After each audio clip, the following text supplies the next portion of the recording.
भारत का fighter jet देख दहल गया चीन, उड़ गया पाकिस्तान का, नींद होने जा रहा है बड़ा डील। तो दोस्तों, आखिरकार भारत ने दुनिया को यह बता ही दिया कि हम किसी भी मामले में दूसरे देश से पीछे नहीं हैं, क्योंकि भारत की वायुसेना ने हाल ही में एक ऐसा कारनामा करके दिखा दिया है जिसने अमेरिका और फ्रांस ही नहीं बल्कि रूस के साथ ही साथ चीन की हथियार निर्माता कंपनियों की भी नींद उड़ाकर रखती है।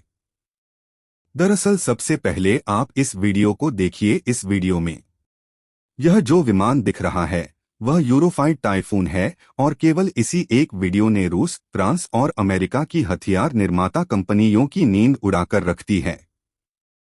क्योंकि इस समय भारतीय वायुसेना के जो चीफ है वह जर्मनी के दौरे पर गए हैं, और वहां पर उन्होंने न सिर्फ यूरोफाइटर टाइफून को बारीकी से परखा बल्कि उसमें थोड़ी देर के लिए उड़ान भी भरी। और आपको बता दें कि कोई छोटी मोटी बात नहीं है, बल्कि यह हमारे लिए बहुत बड़ी बात है कि पहले बार किसी भारतीय वायुसेना ने यूरोफाइटर में उड़ान भरी, और वह भी ऐसे समय पर जब भारत 154 फाइटर जेट खरीदने की डील को फाइनल स्टेज की ओर ले जा रहा है।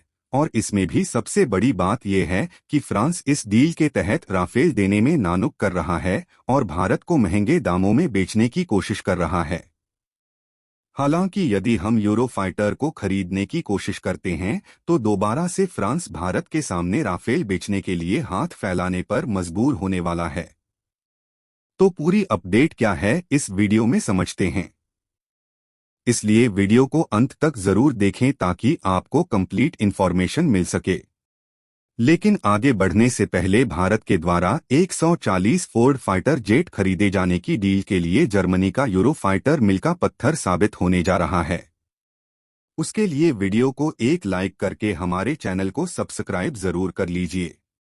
तो दोस्तों, असल में भारत MRF यानी कि मल्टी फाइटर एयरक्राफ्ट की डील के तहत लगभग 114 फाइटर जेट खरीद रहा है, जिसके कारण अमेरिका, फ्रांस और रूस जैसे देशों की जो बड़ी बड़ी हथियार निर्माता कंपनियां हैं और फाइटर एयरक्राफ्ट को डेवलप करती हैं, वह चाह रही हैं कि यह कॉन्ट्रैक्ट उन्हीं को मिले, क्योंकि भारत द्वारा दिया जा रहा यह कॉन्ट्रैक्ट कोई छोटा मोटा नहीं है, बल्कि इसमें 114 फाइटर जेट भारत खरीद रहा है।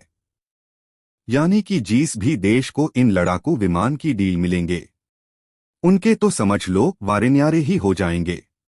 और इसीलिए अभी तक भारत को फाइटर जेट देने के लिए 3 देश कंपटीशन में शामिल हो गए थे, जिसमें फ्रांस, अमेरिका और रूस अभी भी कंपटीशन में बने हुए हैं, जिसमें रूस का सुखोई AU-35 शामिल है, जिसे भारत चाहे तो MRF है डील के तहत खरीद सकता है, और फ्रांस इसमें भारत को अपने राफेल फाइटर जेट दे रहा है। लेकिन फ्रांस इसकी जो कीमत वसूलना चाहता है वह काफी ज्यादा है, और बात यहीं पर खत्म नहीं होती, क्योंकि रूस और फ्रांस की केवल एक एक कंपनियां भारत को अपने फाइटर जेट देने के लिए पीछे पड़ चुके हैं, जिसमें से एक है लॉकहीड मार्टिन, जो कि दुनिया की सबसे ताकतवर हथियार बनाने वाली कंपनी मानी जाती है, और यह कंपनी खुद के द्वारा बनाए गए लड़ाकू विमान F-55 भारत को देना चाह रही है। और दूसरे की बात करें तो वह है एवन सुपर हॉर्नेट, जो कि अमेरिका की कंपनी इस समय बना रही है। यानी कि अभी तक भारतीय वायुसेना के पास अमेरिका, रूस और फ्रांस को मिलाकर यही 4 चॉइस थे, जिसमें से कोई एक लड़ाकू विमान चुनना था, और उसी को 114 की संख्या में भारत खरीदे सकता था।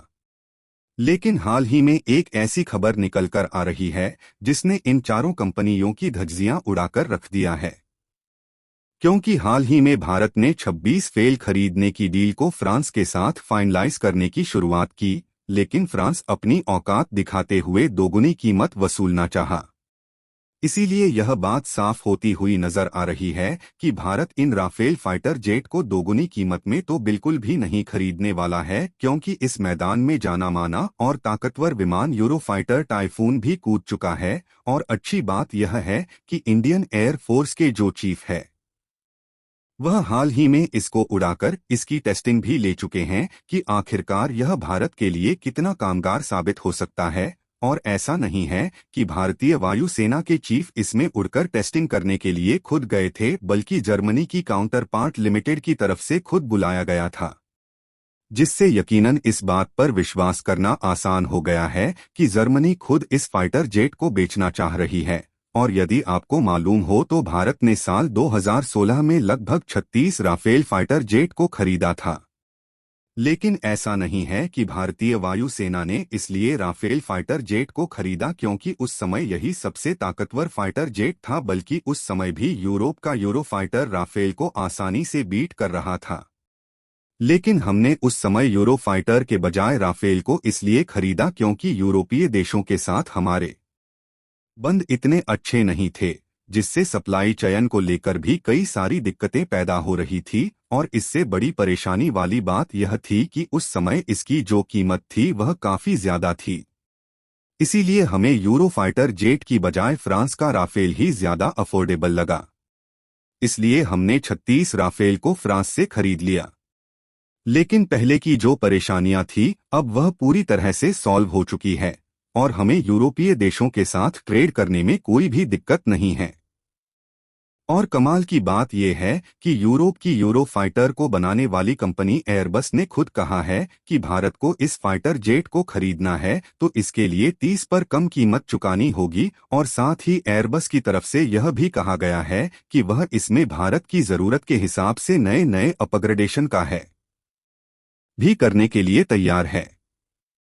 यानी कि मान लीजिए इसकी कीमत पहले $100 बिलियन थी तो अब यह भारत को मात्र $70 बिलियन में बढ़ने वाली है। और खास बात यह है कि एयरबस जो कि इसे मैन्युफैक्चर करती है वह न सिर्फ इसमें भारत के हिसाब से अपग्रेडेशन करेगी बल्कि इसे भारत में भी मैन्युफैक्चर करने के लिए तैयार है। और इससे भी जो कमाल की बात है वह यह है कि मान लीजिए हम इसे खरीदते हैं तो इसकी जो डिलीवरी है वह सबसे पहले मिलने वाली है, जबकि F-35 लड़ाकू विमान की डिलीवरी में काफी ज्यादा डिले हो सकता है क्योंकि फ्रांस की जो राफेल निर्माता कंपनी है उसे भारत से पहले भी दूसरे देशों ने कई राफेल खरीदने का ऑर्डर लगा रखा है, जिससे पहले उसकी डिलीवरी करेगा। अमेरिकी कंपनी की बात की जाए तो उसके पास भी ऑलरेडी A-1 सुपर हर्नेट का एक बड़ा ऑर्डर अमेरिकी नौसेना ने पहले से ही सौंपे हुए हैं, जिसमें लगभग 250 की संख्या में यह लड़ाकू विमान बनाकर अमेरिकी सेना को डिलीवर करना है। जबकि वहीं दूसरी तरफ देखा जाए तो यूरोफाइटर टाइफून बनाने वाली कंपनी एयरबस के पास इस समय ज्यादा बड़े कॉन्ट्रैक्ट नहीं है।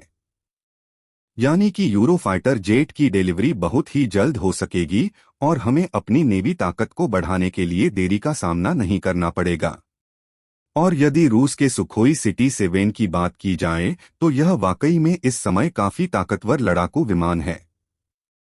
लेकिन रूस और यूक्रेन में युद्ध के चलते इसके जो क्रिटिकल पार्ट है उसके कंपोनेंट की सप्लाई नहीं हो पा रही है, क्योंकि इस समय रूस के ऊपर कई सेक्शंस लगे हुए हैं जिससे इसके मैन्युफैक्चरिंग में काफी समय लगता है। यानी कि इसकी डिलीवरी भारत को कब तक की जाएगी इसकी कोई भी समय सीमा निर्धारित करना मुश्किल है। तो दोस्तों आपकी इस पर क्या राय है? अपनी राय हमें कमेंट बॉक्स में जरूर बताएं और अगर आपको यह वीडियो अच्छी लगी हो तो इस वीडियो को एक लाइक जरूर करें और साथ ही हमारे चैनल को सब्सक्राइब भी जरूर कर लें। तो मिलते हैं आपसे एक और नए इंटरेस्टिंग वीडियो के साथ, तब तक के लिए जय हिंद।